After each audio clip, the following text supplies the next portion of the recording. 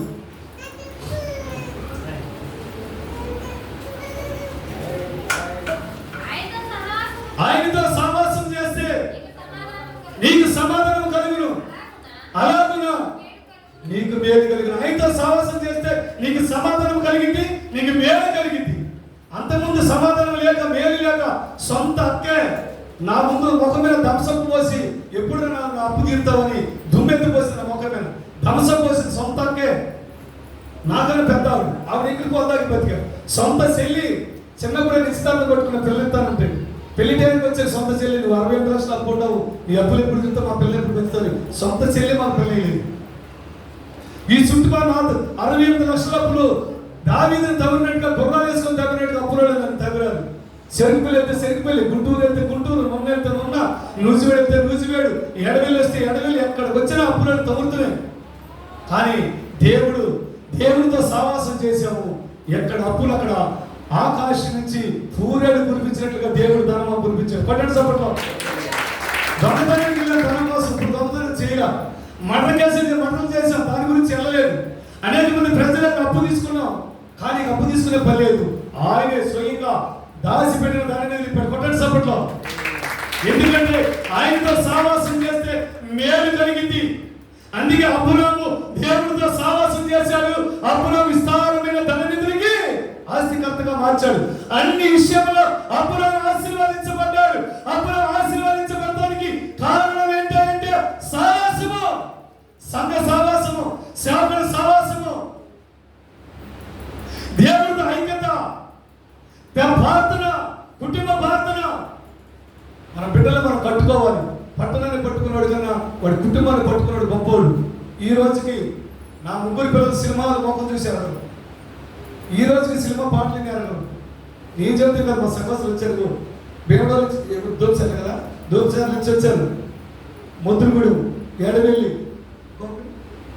వెంకటపురముడు, ఒక్కూరాడు కాదు.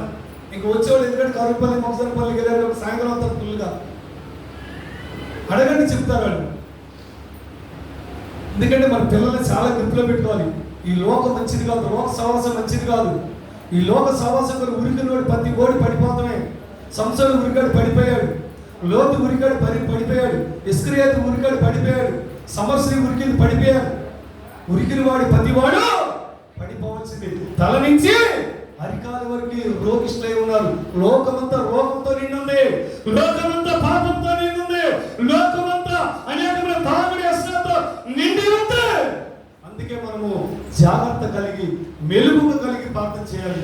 మెలుగుగా కలిగి మనం ప్రార్థన చేసినప్పుడు, దేవుడితో సహవాసం చేసినప్పుడు ఏ తెగులు నీ గుడాలని సమీపించదు. కొట్టండి సభలో, ఏ తెగులు నీ గుడాలని సమీపించదు. నీవు ఆయనతో సహవాసం చేస్తే నీకు మేలు కలుగునగాక. మేలు కావాలంటే ఆయనతో సహవాసం చేయాలి. అప్పు తీరాలంటే ఆయనతో సహవాసం చేయాలి. ఆరోగ్యం రావాలంటే ఆయనతో సహవాసం చేయాలి. ఆయనతో సహవాసం చేస్తే నీ బిడ్డల్లో మేలు కలిగింది. చాలా కుటుంబాల్లో దుఃఖం సెక్స్లో కూడా చెప్తుంటారు, అయ్యా చాలా సంవత్సరాల నుంచి చంపులయ్యా, చాలా సంవత్సరాల నుంచి రోగం, అయ్యా రోగం పోవాలన్నా, అప్పులు పోవాలన్నా, నీకు ప్రతి అవసరాలు తీర్చబడాలన్నా సహవాసం కావాలి. దేవుడితో అంటుకట్టుబడి ఉండాలి. సేవకుడి మాటకు లోబడాలి. ఇక్కడ ఏమన్నాడు యెషయా గ్రంథంలో, ఎద్దు తన కామాంధుడు ఎరుగును, గాడిద సొంతతో ఎరిగిద్దంట. మన సంఘమై ఉన్న మనము కూడా మన సేవకుడు స్వరం వినాలి, మన సేవకుడి మాటకు లోబడాలి, సంఘములో చేర్చబడాలి, సహవాసంలో కలిసి ఉండాలి. మనము నిశ్చయంగా అప్పుడు ఆశీర్వదించబడతాం. ఆశీర్వాదం రావాలి అంటే సహవాసం రావాలి. సహవాసం లేని వాడికి ఆశీర్వాదం రాదు. సహవాసం లేని వాడికి ఆశీర్వాదం లేదు. చిన్న మాట చదువుకుందాం. మత్తయి సువార్త 21:18 చదువుకుందాం.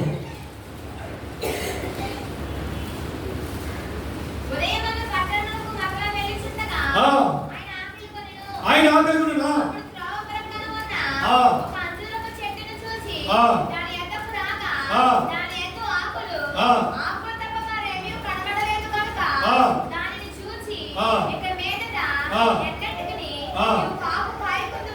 చాలు. ఎక్కడ ఉందంటే అది త్రోపకుందా, తోటలో ఉన్నది. త్రోవ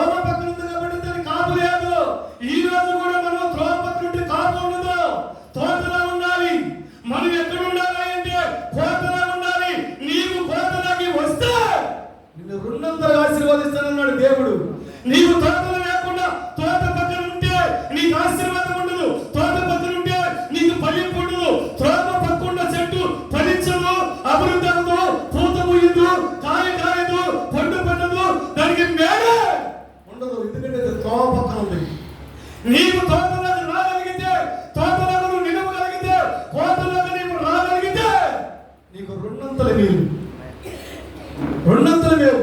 జకర్యా పుస్తకం, జకర్యా గ్రంథం ముగించేస్తాను. జకర్యా గ్రంథం 9వ అధ్యాయము 12వ వాక్యము. బంధకములలో పడి ఉండి నిరీక్షణ గలవారులారా. ఏ కోటలోకి? చదువు సార్.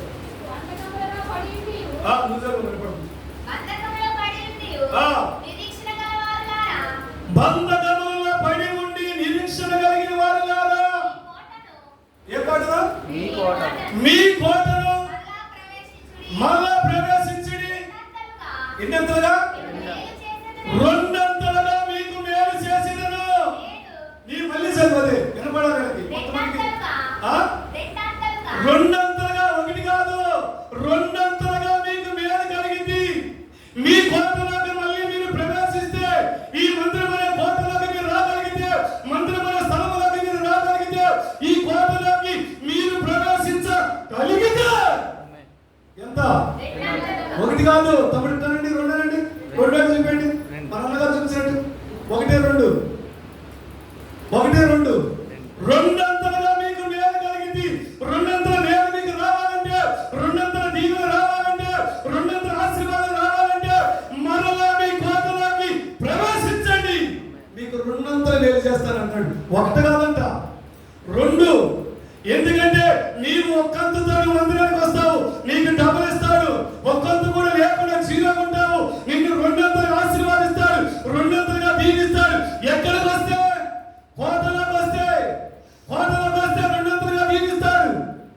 అంజూరపు చెట్టులాగా నీవు కోట బయట ఉంటే, నీవు కాయలు లేని అంజూరపు చెట్టు వల్లే నీవు శపించబడతావు. నీవు శపించబడకుండా ఉండాలంటే నీవు మరలా నీ కోటలోకి ప్రవేశించాలి. నీ కోటలోకి నీవు అడుగు పెట్టాలి. నీ మందిరంలోకి నీవు అడుగు పెట్టాలి.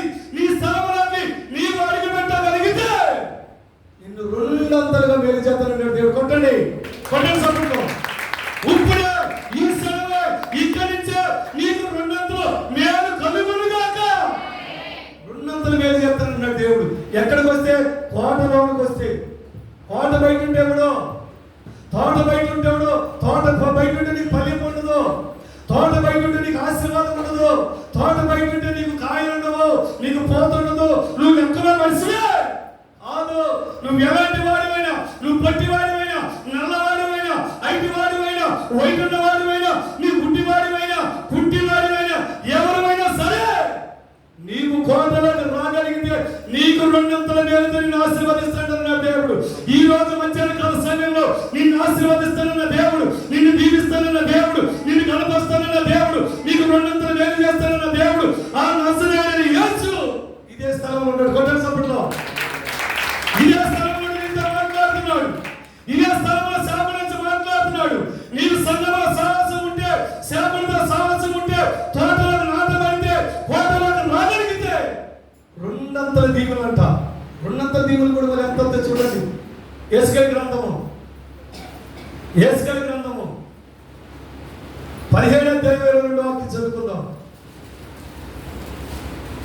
కదిలిరా వాయి నీవు కదిలిరా, కదిలిరా వాయి నీవు కదిలిరా, కదిలిరా వాయి నీవు కదిలిరా, కదిలిరా వాయి నీవు కదిలిరా. క్రైస్తవుడా, సైనికుడా, భగవంతుడా, పరిశుద్ధుడా, కదిలిరా వాయి నీవు కదిలిరా, కదిలిరా వాయి నీవు కదిలి, కదిలిరా వాయి నీవు కదిలిరా. చదువు. మరియు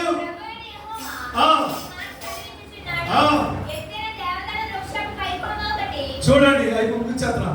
ఎత్తైన దేవదారి కొమ్మ, పై కొమ్మ ఒకటి, దాన్ని తీసి ఎక్కడ నాటుతాడు? ఎత్తైన దేవదారి వృక్షం అంటే గ్రామాలు ఎత్తైన వాడివే, ధనమున్న వాడివే, బలమున్న వాడివే, పేరు పక్షాలను కలిగి ఉన్న వాడివే, అన్ని విషయాలు ఆశీర్వదించబడిన వాడివే, ఎత్తైన దేవదారి వృక్షానివే, ఆ గ్రామంలో మంచి వాడివే. అయినా సరే దేవుడు ఏమంటున్నాడు? ఎత్తైన దేవదారి వృక్షం, దాని పైన కొమ్మ, ఒక కొమ్మను విడిసి ఎక్కడ నాటుతాడు?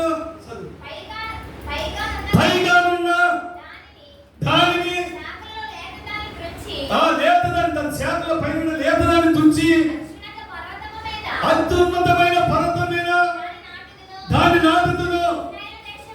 చూడండి, ఇశ్రాయేలు దేశంలోని ఎత్తు కలిగిన పర్వతముల మీద దాని నాటక చాలదు. తల జరుగుతుంది. ఇశ్రాయేలు దేశంలోని ఎత్తైన పర్వతం ఉందంట. ఆ ఎత్తైన పర్వతంలో నిన్ను నాటుతాను. ఈ గ్రామంలో ఎత్తైన పర్వతం ఇదే. ఈ గ్రామంలో ఎత్తైన సంఘం ఇదే. ఈ గ్రామంలో పైన సంఘం ఇదే. ఈ గ్రామంలో ఎత్తైన పర్వతం మీద నిన్ను నాటుతాను. ఎత్తైన పర్వతం మీద నిన్ను నాటుతాను. దాని పై శిబిరంలో శాఖలో ఒక శాఖను తుంచి ఇశ్రాయేలు దేశంలోనే ఎత్తైన పర్వతం మీద దాన్ని నాటగా అది శాఖలుగా విడతల్లి బహుగా ఫలించి శ్రేష్టమైన దేవదారు చెట్టవును.